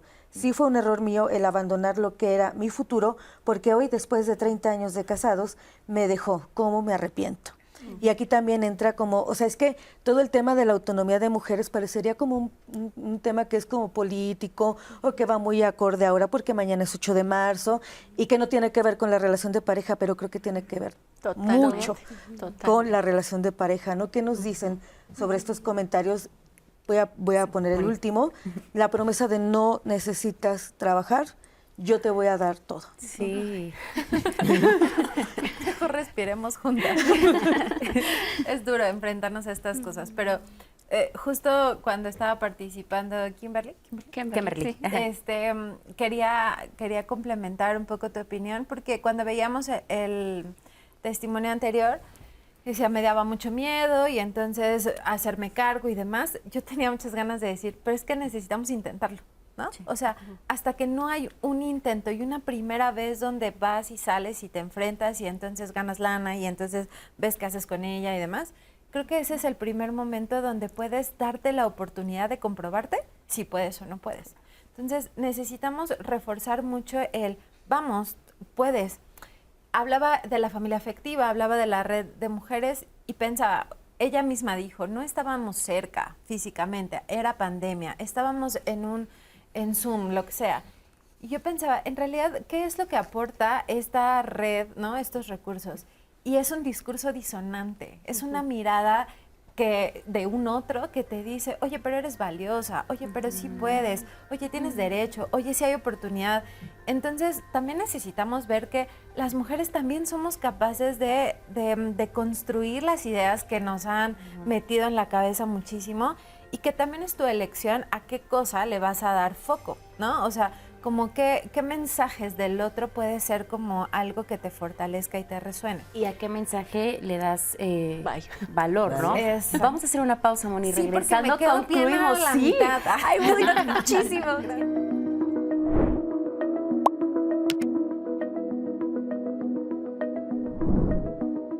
Decidir por una misma es un acto de libertad. La autonomía en la toma de decisiones es clave para construir un proyecto de vida propio y no impuesto.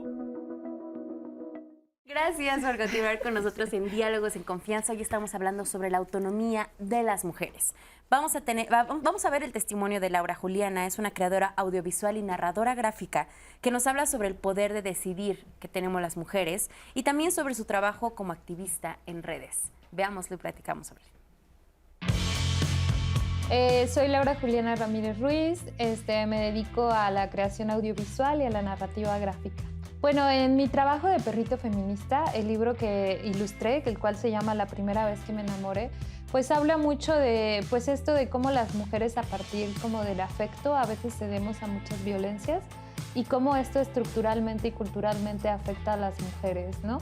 De alguna forma, pues creemos que el amor pues es un sentimiento bonito, que nos brinda como alegría y felicidad, pero también es una herramienta de violencia ante el patriarcado y en el que las mujeres nos encontramos muchas veces atrapadas, ¿no?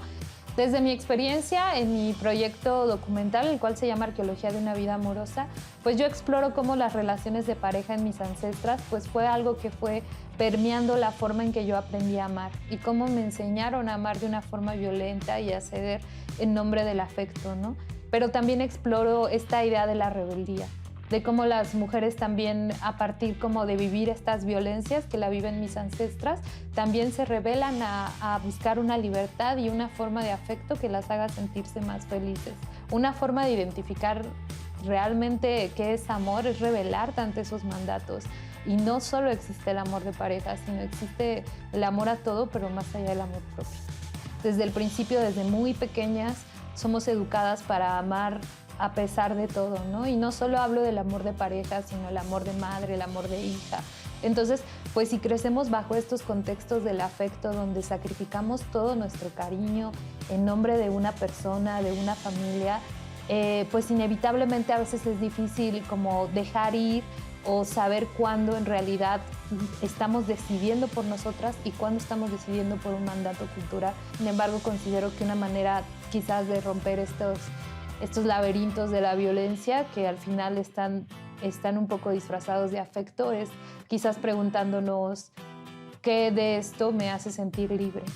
Y la culpa, pues, para las mujeres es el mecanismo de construcción que nos hace en realidad ceder a muchas cosas, ¿no? La culpa siempre está presente en todas nuestras formas de relacionarnos. La culpa por no querer ser madre, la culpa por querer hacer lo que se te da la gana, pero sin embargo creo que a veces es complejo decidir o decidir sin sentir culpa. Creo que siempre va a estar determinada, pero creo que es importante que en algún momento decidamos ser desobedientes, ¿no? Ante el sistema. Yo creo que una forma de no sentir culpa es identificarnos como alguien desobediente, alguien rebelde.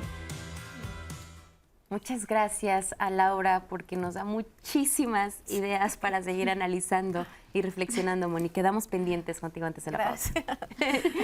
Ya ven, le voy a regresar. Moni. Aprovecha. No hay corte ahorita. Qué bonito todo lo que dice, ¿no? Es como un discurso muy esperanzador y que además no solo es un discurso, pues es una realidad.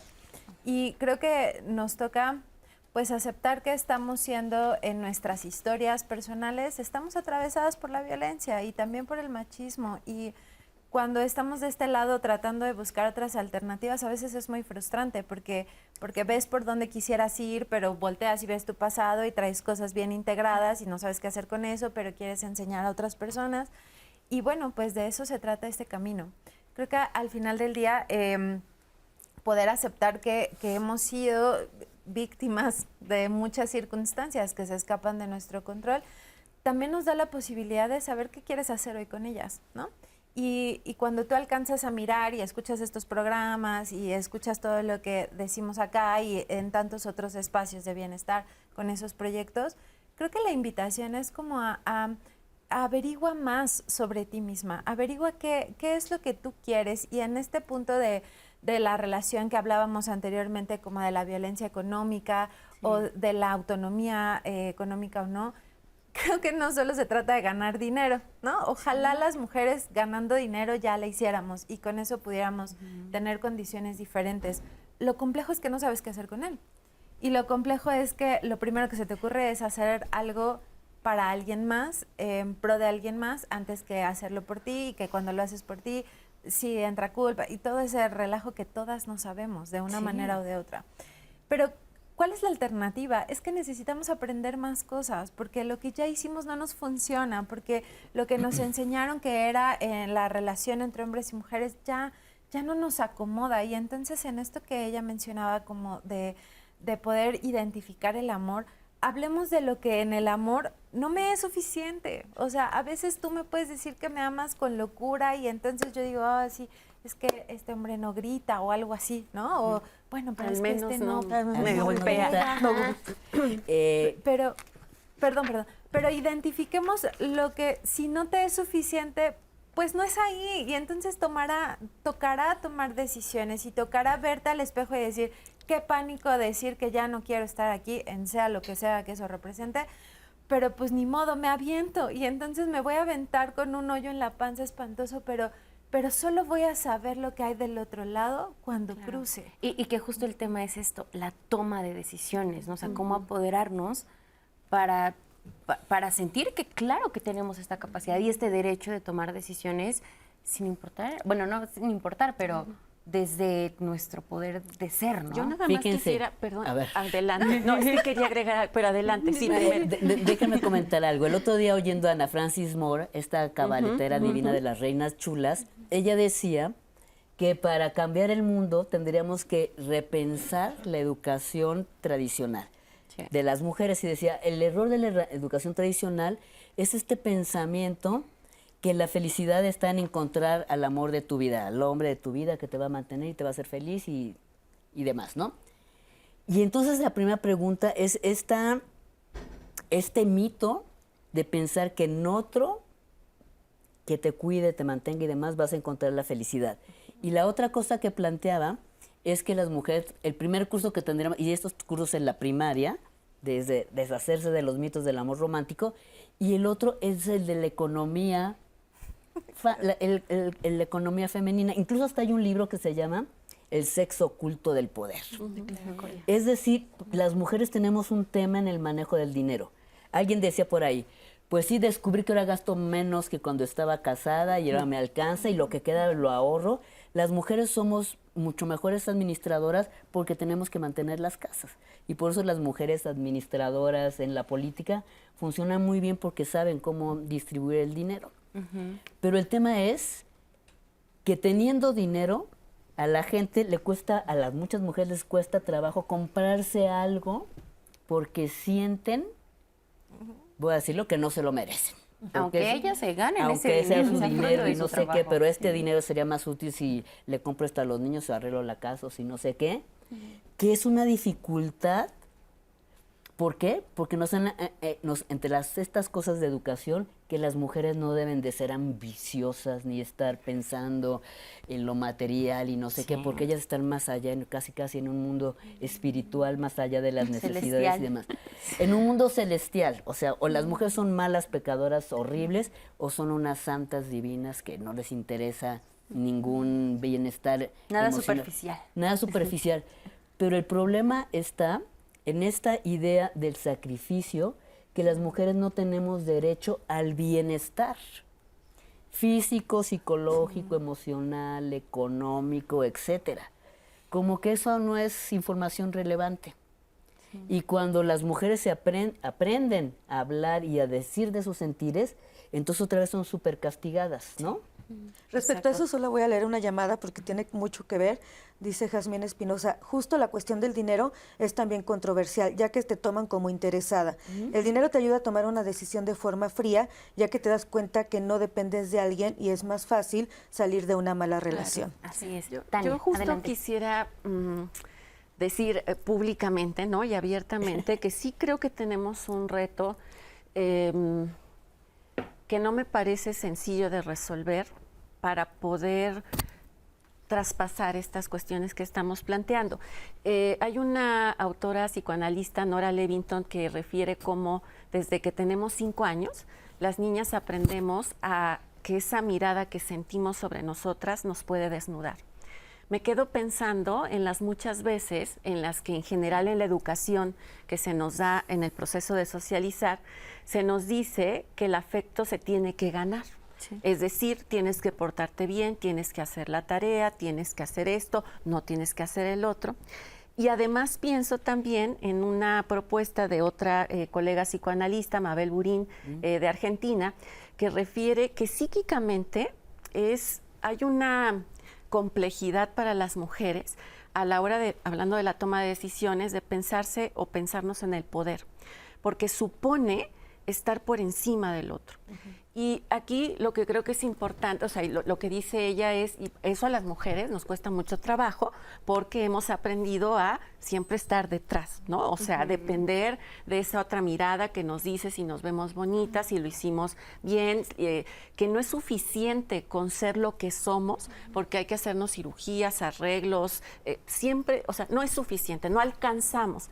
Entonces, creo que hay un reto en términos de cómo transformar de forma profunda todos esos mensajes, todas esas narrativas, todas esas prácticas, toda esa significación con la que nos hemos aprendido a vivir nosotras. Y en ese sentido, no tengo una respuesta en este momento, pero sí pienso que podemos, por supuesto, empezar a problematizarlo y además quizá también comprender, así como decía de la autonomía, que no tiene por qué suponer de, para yo ser autónoma, entonces tengo que estar o pasar por encima de todos. Lo mismo pasa con el poder. El poder no tiene que ser este poder que hemos aprendido a vivir, que es un poder sobre otros. Violento. Puede ser un poder que nos pone a la par de otras personas, un poder con responsabilidad, un poder también con empatía, con reconocimiento. Y bueno, quizá por lo que hemos hablado el día de hoy, se me ocurre que es en la colectividad como mujeres que podemos justo pensar en, bueno, no solo pensar, sino tratar de habitarnos desde un lugar en donde nuestra mirada propia nos alcance para vernos como suficientes para no pensar que tenemos que ganarnos el afecto de alguien, el cariño de alguien, la atención de alguien. Claro. Y también en la pregunta de si el dinero ayuda para la autonomía, si el bien tener dinero no me da la autonomía, sí ayuda mucho. O sea, sin duda, claro. O sea, sin duda, ¿no? O sea, sí tenemos que partir de esto y también ser conscientes que la autonomía también implica autocuidado y autocuidado financiero. Es decir, si yo me caso, tengo una pareja, sí, pero tengo un autocuidado financiero que sí o sí no es negociable, ¿no? Sí. Entonces eso también es muy importante y también tocar el punto de cuando las mujeres laboran fuera de casa, remuneradamente, también hay una violencia institucional, también hay una violencia laboral. Entonces también luego son juzgadas de, pues ya debería de salirse, la están violentando, la tratan mal, pero también la condición hace de que no puedan salir de esa relación laboral, no solamente de pareja. Entonces también imaginemos panoramas donde las mujeres viven violencia en su familia, en pareja, pero también viven violencia laboral. Y entonces ahí complejiza mucho más la autonomía y mucho más sentirse dueñas de su propio dinero, porque pues la violencia lo que hace, tanto en el trabajo como en la familia, es no eres merecedora y te estamos haciendo un favor. Yo lo he vivido, ¿no? Laboralmente. Claro. O sea, te hacen creer que no eres suficiente y te están haciendo un favor en las instituciones para trabajar ahí. Ajá, o hacerte sentir culpable si en algún momento, por ejemplo, tienes un embarazo. Claro, ¿no? sí, o castigarte incluso, no dándote el trabajo, claro, orillándote tal vez a renunciar, o sea, este hostigamiento que también puede existir dentro de los ámbitos laborales.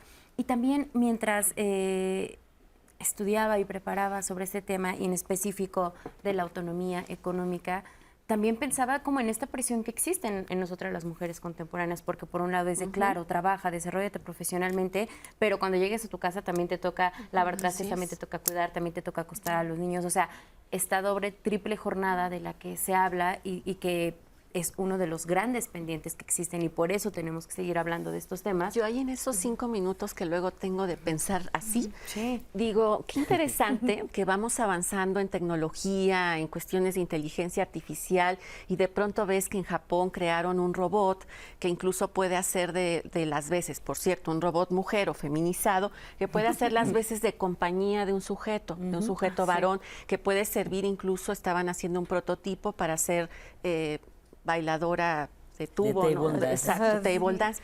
Y digo, uno que haga el quehacer. pero a nadie se le ocurre, claro, Sí, ese es el tema. sí, ¿Por qué sí. no entonces se le da importancia a que todo el trabajo que supone por lo menos lo doméstico esté cubierto desde esa misma tecnología? Y ahí Exacto. viene desde antes pues el tema de que los trabajos de cuidado y en general los trabajos de la casa no se valoran. No, y también cuál es la mirada que está permeando las investigaciones, Totalmente. los avances, o sea, hacia quién me he enfocado, hacia el placer de quién y hacia el bienestar de quién y de qué parte de la Y población. sigue reproduciéndonos la imagen de mujeres como cosa, como objeto, ahora en robot.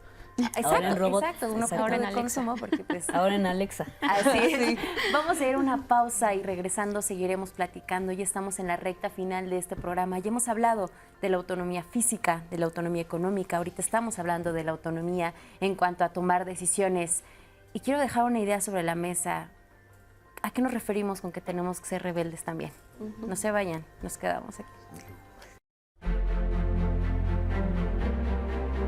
Este 8 de marzo, México conmemora el Día Internacional de la Mujer en un contexto decisivo para avanzar hacia la igualdad de género. La conmemoración en nuestro país de esta fecha comenzó en 1961, marcando un punto de partida para los cambios que hoy se reflejan en el concepto de igualdad sustantiva, con el cual se busca garantizar que las mujeres ejerzan sus derechos de manera plena y efectiva.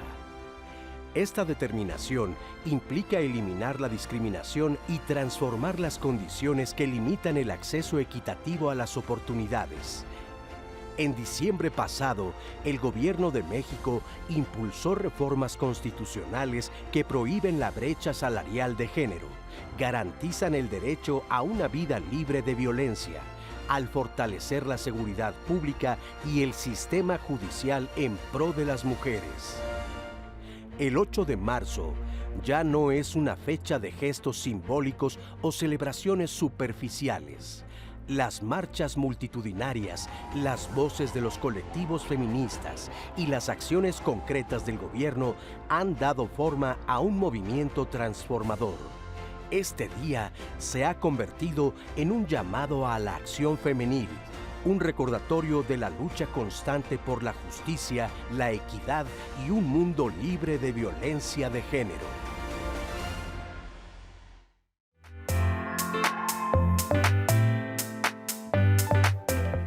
Vamos caminando por el mundo, ¿no? Relacionándonos, siendo, teniendo vínculos, afectos, pero a veces no es muy claro quién soy yo y cómo puedo gestionar todo lo que yo soy.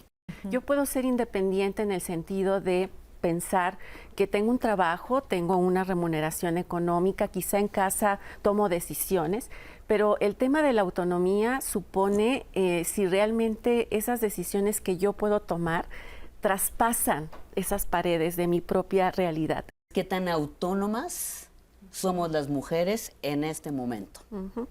Y qué tan autónomas somos no es un asunto personal. Así es. Sino que depende de condiciones históricas, sociales, estructurales. El pelo que es nuestro pelo, si tenemos el pelo corto, largo, si nos lo cortamos y no sé qué, no era una decisión de las mujeres, sino eran decisiones familiares. Y si lo pensamos bien, suena verdaderamente absurdo, porque otras personas, la familia o el Estado, tienen que decidir acerca de nuestro cuerpo. Por supuesto que la autonomía no es individual, ¿no? Y eso sí quiero recalcar mucho, porque a veces se señala como a las mujeres de, es que ella no quiere, pues ella no estudia porque no quiso, claro. ella pues trabaja porque quiere, pero es que sí estamos inmersas en ciertas condiciones sociales de desigualdad que sí hace que no podamos tomar decisiones de manera libre. Por supuesto que todas las mujeres quisiéramos decidir como todos los humanos. Claro. Pero hay una suerte de control que se ejerce cotidianamente y cuando las mujeres decimos yo quiero hacer esto por nuestra misma educación, sentimos culpa. La problematización es de que no nos hemos apropiado de nuestro cuerpo porque se han apropiado otros de nuestro cuerpo en todos los sentidos, ¿no? Para trabajar, desde el placer, para procrear, y entonces pareciera que el cuerpo se instrumentaliza para el ser de los otros. Y a partir de ahí, bueno, pues es complicado que yo pueda tener autonomía física. Cuando tú logras escucharte y entonces generar espacios donde valides tú de manera individual que tu malestar, pero tu deseo, pero también tu placer, pero lo que tú quieres gritar tiene derecho de ser gritado, creo que también es un acto amoroso inicial contigo misma. Muy listas, Gracias chicas. por continuar con nosotras. Todas muy listas. Qué cosas tan bonitas de verdad hemos dicho a lo largo del programa. Se me ha ido rapidísimo, o sea, siento que todavía podemos estar horas y horas y me dan ganas de irnos por un café después para seguir platicando, porque incluso detrás de cámaras todo lo que estamos comentando, todo lo que está saliendo es muy valioso.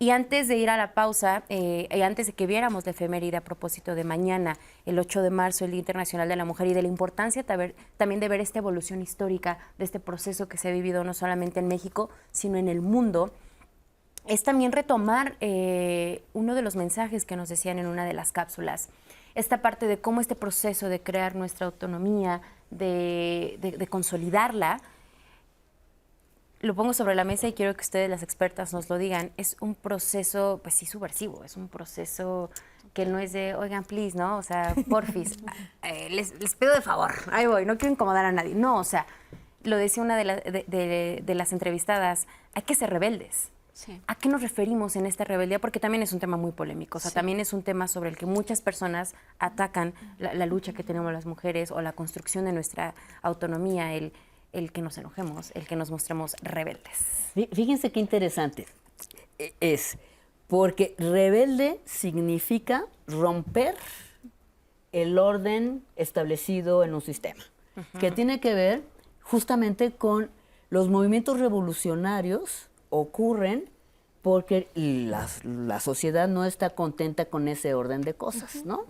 Como en la Revolución Francesa, que era un movimiento en contra de la monarquía, etcétera, que por cierto, parte de los movimientos feministas surgieron de ahí. Pero la idea de revolucionar es cambiar una situación social por una mejor. Todo lo que hemos estado haciendo las mujeres es más, se dice que la única revolución que ha triunfado del siglo XX es la revolución feminista, porque sigue estando ahí y hemos visto en la historia cómo ha cambiado la historia. Claro. Pero solo se puede cambiar las cosas si rompemos la regla. Y entonces la rebeldía, en vez de ser una cualidad negativa, es una cualidad positiva, porque el mundo se cambia a partir de los que disienten, se separan de la norma.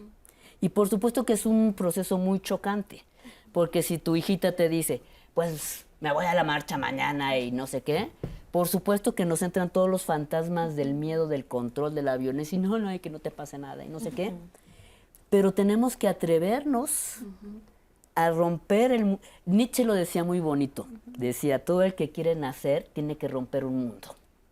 Y eso es cierto. Y otra frase que decía es que uno tiene que sentir el caos dentro para que emerja una estrella danzarina. Justamente es lo que decíamos del malestar de las mujeres. Si hay algo que te incomoda, un malestar es una alerta que te está diciendo que tienes que cambiar el modo en que estás habitando el mundo. Y desde ahí empieza esta rebeldía. Y en ese sentido, o sea, creo que es importante la rebeldía por la transgresión, por la desobediencia que supone, pero también me gustaría que quizá todas las personas, sobre todo las mujeres que nos están viendo, puedan hacer como este pequeño análisis de que seguramente en el día a día, en nuestra historia, hemos resistido de muchas formas. Y hablo de la resistencia porque a veces también a través de nuestras emociones, del enojo, de la rabia, del llanto, estás haciendo un acto de protesta frente a algo que te está incomodando, frente a algo que te está generando malestar. Y reconocer eso me parece que es justo un primer elemento como para tomar esta conciencia y para romper la idea de que es difícil cambiar esto, de que nunca va a cambiar. Vuelvo a reiterar, lo decía antes, no es ni nos estamos victimizando, y más bien invito a todas las mujeres que nos están viendo a tratar de hacer esta genealogía de todas las resistencias que ha habido a lo largo de sus ancestras. La bisabuela que nunca se casó, bueno, no sé si eso es posible, pero ustedes me entienden. La abuela. La tía abuela. O que nunca se divorció. O que se divorció, ¿no? Que se divorció. Quizá la bisabuela que decidió abandonar, o como le quieran, a la pareja. En fin, o sea, vale la pena pensar de qué manera traemos ya pues esa resistencia, como decía Patti, esa revolución que ha sido no silenciosa, pero digamos constante, sistemática, y de qué forma podemos en nuestro día a día tratar de sostener esa revolución, ese cambio, esa posibilidad, no solo porque se debe, sino porque lo necesitamos. Algo que no hemos planteado en todo esto, pero me parece que es fundamental, es que el tema de la autonomía está directamente ligado con nuestra salud física, mental y emocional. En la medida en la que no nos vivimos desde esta autonomía, las mujeres, las personas, pero aquí hablando de las mujeres, tenemos mayor manifestación de problemas psicosomáticos, ansiedad, estrés, incluso yo pienso mucho en situaciones actuales como la fibromialgia y todos estos dolores que son crónicos y que aparentemente no tienen una causa, pero que es el cuerpo hablando, gritando, somatizando, tratando de decir basta este maltrato, basta esta violencia, basta esta negación, esta invisibilización, a todo este proceso que hace que no podamos ocupar un lugar. Así es. Oigan, ya estamos en la recta final del programa, o sea, de verdad, yo me quiero ir a tomar un café con ustedes. Procedamos a las conclusiones, tenemos 4 minutos justamente, los específicos, para que cada una pueda brindar esta reflexión final y el mensaje a la audiencia en el marco del 8 de marzo. Empezamos contigo, Moni. Gracias. En consulta escucho mucho a las mujeres decir en diferentes circunstancias, preferí no para no generar conflicto, prefiero no, evitemos problemas. Ese es como el mantra, pareciera, ¿no? De muchas de nuestras decisiones. Y entonces solo quisiera decir, necesitamos hacer las paces con el conflicto. Necesitamos levantar la voz y decir, no, ya estuvo. Y eso no va a pasar desapercibido, eso va a generar olas, eso va a generar que el otro se mueva y que no le guste y que quiera resistir. Pero es que lo necesitamos, como bien lo dice Tania, para poder construir relaciones, un mundo, una forma donde te sienta bien, donde sea cómodo habitarte, donde sea de bienestar, estar con el otro, amar, maternar. Necesitamos poder decir que no y sostener la incomodidad de nuestro no reflejada en el otro. Así es. Muchas gracias. Gracias, Moni. Kimberly. La autonomía es un proceso que se basa en el autocuidado, autocuidado de mi cuerpo, de mi salud, de mi economía, de mis vínculos, de escucharme, de validarme lo que siento y ser rebeldes. La rebeldía tiene por objetivo ser yo, ser libre, existir en este mundo, pero también reconocer que la rebeldía genera incomodidad, pero que la incomodidad no nos detenga y pues nos vemos mañana en la marcha. Yo diría que lo que nos hace falta en el planeta es tratarnos como iguales. Como iguales me refiero con los mismos derechos, con las mismas obligaciones, y cuando digo iguales, entre hombres y mujeres, adultos, niños, ancianos, discapacitados, porque si considero al otro mi igual, entonces lo voy a tratar con cuidado, con respeto, con amor, etcétera. Y eso se aprende en la vida cotidiana, se aprende en nuestra casa, en cómo nos relacionamos con el mundo. Y yo creo que empecemos por revolucionar nuestra vida cotidiana, todos los días, a todas horas, con todas las personas. Muchas gracias. Insistiría en que la autonomía es un proceso y por ello pienso que tal vez en el día a día tiene que ser un trabajo constante, creo que requiere pues de esta toma de conciencia y pienso y sé y me ha pasado que supone dolor, que supone malestar, por lo que nos convoco a acompañarnos, nos convoco a ser compasivas con nosotras y nos convoco también a intentar amarnos de la misma forma que amamos y tratamos a la persona que más queramos en el mundo, porque creo que ese ejercicio, que me parece un reto enorme, puede ser una gran posibilidad. Muchas gracias. Gracias a las 4 por lo compartido y sobre todo por socializar este conocimiento que es tan necesario para empezar justo a revolucionar desde lo cotidiano y también que esto escale para conformar una sociedad muchísimo más equitativa y sobre todo ustedes en el marco de este 8 de marzo del Día Internacional de la Mujer, pues invitarlos a esta reflexión crítica, a saber dónde estamos parados, de qué privilegios gozamos, qué derechos faltan por adquirir y que es un día que nos incita mucho a la reflexión y a la rebeldía. Gracias, Javi, por traernos la voz de la audiencia y sobre todo por los comentarios tan valiosos que llegaron hoy. Muchas gracias a ustedes también por compartir con nosotros sus historias, sus opiniones, sus experiencias. Voy a nombrar a algunas personas que nos escribieron: Georgina Aguilar Flores, María Mendoza, Susan Guerra, Gloria Peña, María Mendoza otra vez, Lupi Galván en YouTube. Gracias de verdad por la audiencia y si se perdieron el programa, escúchenlo o vuélvanlo a escuchar en Spotify. De verdad nosotros estamos muy agradecidos, ¿verdad? Y sobre todo con ustedes, la audiencia, que nos acompañan cada viernes y todos los días en Diálogos en Confianza.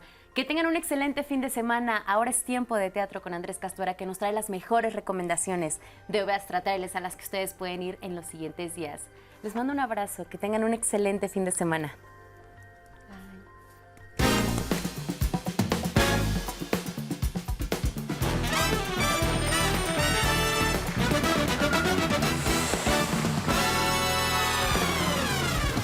¿Qué tal, gente amante de las tablas y los telones? Es tiempo de teatro por el 11. Hoy la cartelera nos lleva a historias profundas que pretenden buscarle sentido a la vida, aunque a veces parezca no tenerlo. Para las infancias, un viaje al mundo de los niños y los niñas que no pueden entrar los adultos que hayan perdido sus esperanzas. También en cartelera 2 obras de uno de los dramaturgos mexicanos más prolíficos de estos tiempos, Legón. En el interior de la República vamos a ver qué pasa en el Teatro de la Ciudad de Querétaro. Historias maravillosas con personajes extraordinarios que pretenden quedarse en tu mente por siempre. Veamos las imágenes que tiene el teatro mexicano para nosotros esta semana. Aquí tienes nuestra cartelera.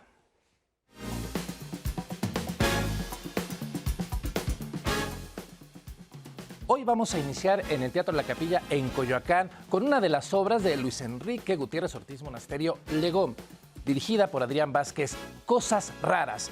La historia de Tania y Beto, 2 hermanos que un día descubren que su padre no va a regresar. En el temor de quedarse solos, van a emprender una interminable búsqueda, sin saber que encontrarán una verdad llena de cosas raras, una entrañable historia sobre las infancias y esas verdades a medias que pueden cambiar la vida de cualquier ser humano. Vamos con la segunda obra de Legón, esta vez dirigida por Hugo Arrevillaga y en el Círculo Teatral de la Condesa, Florecita Salvaje. La protagonista de esta historia quiere encontrar a alguien que escriba la historia de su vida. Por accidente va a encontrarse con un aprendiz de dramaturgia, a quien le pondrá la vida de cabeza. ¿Qué puede pasar entre una encargada de un call center y alguien que está aprendiendo a escribir teatro? Historias incompatibles, pero así es el amor. ¿Y a ti? ¿Quién te gustaría que escribiera la historia de tu vida? Nuestra tercera escala en el Centro Cultural El Hormiguero, en la Colonia del Valle, con una puesta en escena de Daniela Valderas. México lindo y querido, o quizá no tanto. Un reality show ha llegado a nuestro país. Consiste en que 4 juguetes típicos mexicanos tendrán que demostrar sus habilidades y cómo las adquirieron para ganar el premio mayor, ser patrocinados y reproducidos en serie por la marca más poderosa de juguetes de toda la historia. Nos quedamos en El Hormiguero para una obra para las infancias de la talentosa y joven creadora mexicana Rosa Luna, Los Queso Viajeros, el viaje de Telma y Roque, quienes tendrán que meterse a una casa abandonada en esta gran aventura, donde tendrán que enfrentar grandes retos y desafíos. Podrán liberar los obstáculos sin ayuda de los adultos. Los Queso Viajeros, una aventura entrañable, sobre todo para soñar. Y no podemos dejar esta cartelera sin irnos al Teatro del Interior, en esta ocasión al Teatro de la Ciudad en Querétaro, donde se estará presentando la temporada de Perras. En una secundaria ha sucedido un hecho bastante grave. Un grupo de alumnas tendrán que quedarse encerradas en un salón hasta que se descubra quién cometió ese acto. ¿Te atreves a ver quién lo hizo y sobre todo las razones que lo llevaron a ella? Perras en Querétaro.